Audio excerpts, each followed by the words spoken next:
चुड़ैल समीना परी को बोतल में कैद करके समंदर में फेंक देती है। समीना परी बोतल के अंदर कैद समंदर की लहरों से टकरा रही होती है, लेकिन कुदरत को कुछ और मंजूर होता है। उसी समंदर के किनारे पर अनाया और शेरू खेल रहे होते हैं। तभी अनाया और शेरू उस बोतल को देख लेते हैं जिसमें समीना परी कैद होती है। ये मंजर देखकर दोनों बहुत हैरान हो जाते हैं। अनाया तुरंत बोतल खोलकर समीना परी को आजाद कर देती है। फिर समीना परी अनाया से मदद मांगने लगती है और कहती है, समंदर के बीच हमारा एक बहुत खूबसूरत राज्य था, लेकिन एक दिन एक चुड़ैल ने अपने जादू से हमारा राज्य देख लिया। उसे लगा कि अगर वो हमारे राज्य से कुछ पा ले तो और ज्यादा शक्तिशाली हो जाएगी। फिर चुड़ैल समंदर के किनारे आई और नाव पर बैठकर कुछ दिनों के सफर के बाद हमारे राज्य के करीब पहुंच गई। थोड़ी ही देर में वो हमारे राज्य में दाखिल हो गई। मैं और सुमायरा परी ने उस चुड़ैल को देख लिया और उसे रोकने की पूरी कोशिश की, लेकिन हम रोक नहीं पाए। फिर उसने सुमायरा परी को घायल कर दिया और मुझे अपने जादू से बोतल में बंद करके समंदर में फेंक दिया। कृपया अनाया हमारी मदद करो। अनाया और शेरू यह सुनकर बहुत हैरान हो जाते हैं और फिर समीना परी को अपने घर ले आते हैं। समीना परी अनाया को बताती है कि चुड़ैल को हराने का सिर्फ एक ही तरीका है, एक जादुई छड़ी जो इस नक्शे के मुताबिक समंदर के बीचों बीच छिपी हुई है। वहां एक राक्षस मॉन्स्टर भी है। दूसरी तरफ चुड़ैल के सामने जो भी परी आती है वो उसे खत्म कर देती है और महल की तरफ बढ़ रही होती है।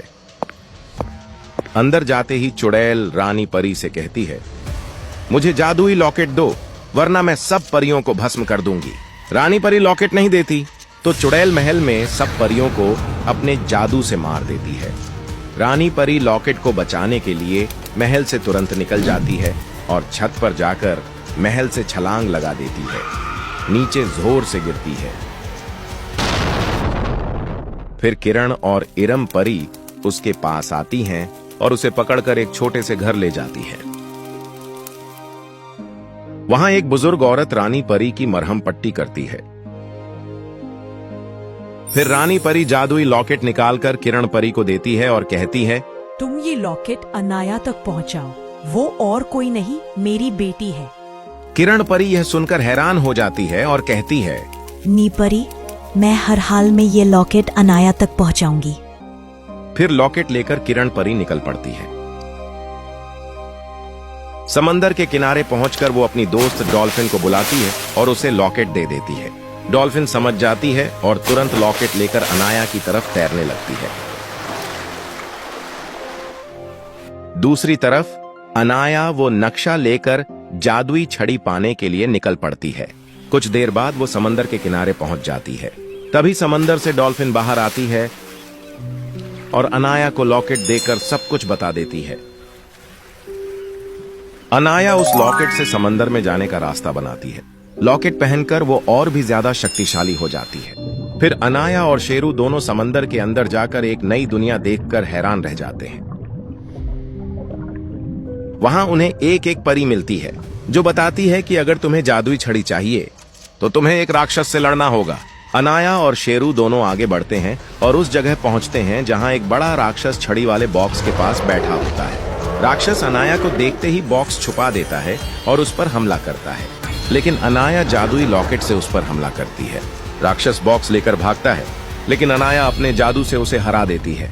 बॉक्स खोलते ही अनाया जादुई छड़ी निकालती है और भी ज्यादा शक्तिशाली हो जाती है। छड़ी लेकर अनाया और शेरू वापस ऊपर आ जाते हैं। एक छोटी सी नाव पर बैठकर अनाया, शेरू और समीना परी राज्य की तरफ निकल पड़ते हैं। कुछ देर बाद वो किनारे तक पहुंच जाते हैं।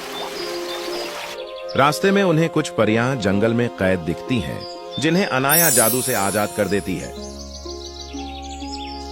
आगे बढ़ते हुए कुछ और जानवर भी मिलते हैं जिन्हें चुड़ैल ने कैद किया होता है।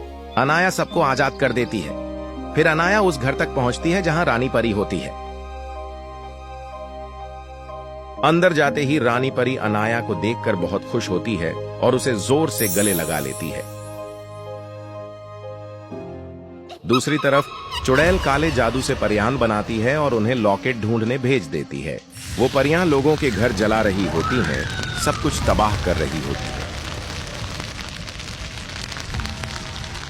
फिर अनाया आती है और अपनी जादुई छड़ी से सब परियों को खत्म कर देती है।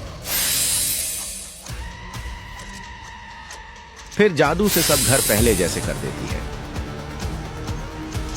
फिर अनाया महल के अंदर जाती है जहां चुड़ैल जादू कर रही होती है। अनाया उस जादू को रोकती है। फिर अनाया और सब परियां मिलकर एक साथ चुड़ैल पर जादू करती है। चुड़ैल कमजोर होकर नीचे गिर जाती है। अनाया चुड़ैल की छड़ी लेकर और भी ज्यादा शक्तिशाली हो जाती है। फिर अनाया चुड़ैल को बोतल में बंद करके समंदर की गहराइयों में फेंक देती है।